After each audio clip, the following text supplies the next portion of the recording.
Welcome to today's Explainer. When we look at massive global phenomenons today, it's just so incredibly easy to assume they, well, appeared out of nowhere, like they were fully formed and instantly playing to audiences of millions.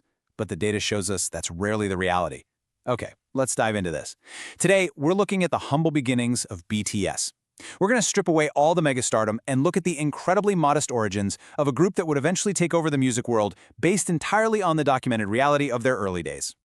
So, when you hear a phrase like, started from the bottom, what exactly comes to your mind? How small is a humble beginning, really? I mean, it's a super common trap to gloss over the early days when we're just so intensely focused on a group's current success. We might kind of imagine that starting out for global superstars still meant playing to thousands of people in large theaters. But to really grasp their colossal growth, we need to completely challenge our perception of what starting from the bottom actually looks like. Section 1. Starting extremely small, BTS's early days. And that brings us right to Section 2, the 200-person venue. Imagine a standard room.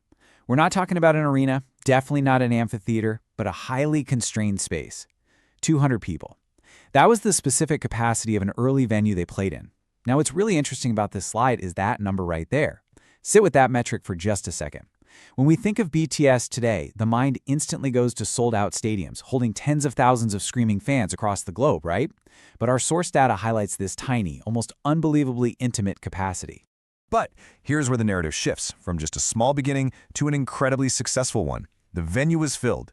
Yep, despite the incredibly modest size of that room, they packed it to absolute capacity.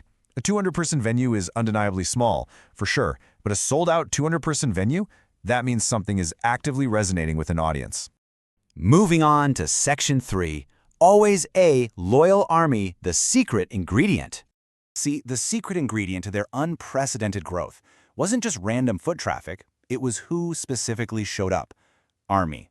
The loyal fans who were actually there to fill that 200-person venue. So the crucial point is, this fan base didn't just magically appear when things got huge. The source explicitly notes that these fans were actually there, forming the foundational bedrock that showed up from day one. When the lights went down in that tiny 200-person room, it was the loyal army standing there in the crowd, passionately supporting them.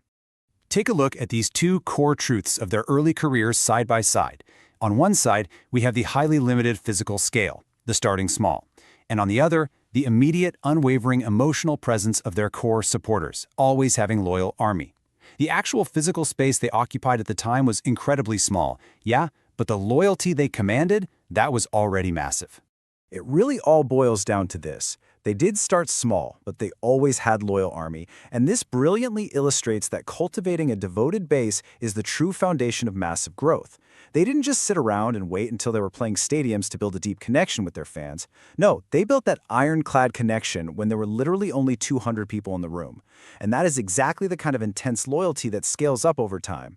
Which brings us to our final takeaway, and a somewhat provocative question I want to leave you with today. Who is in your 200-person venue? Seriously, think about it. Whether you're trying to build a new business, launch an art project, or just foster any kind of community, it is so incredibly easy to get distracted by wanting the stadium right away. But as we've seen from this explainer, true sustainable growth comes from the people who show up for you at the very beginning. So are you focusing all your energy on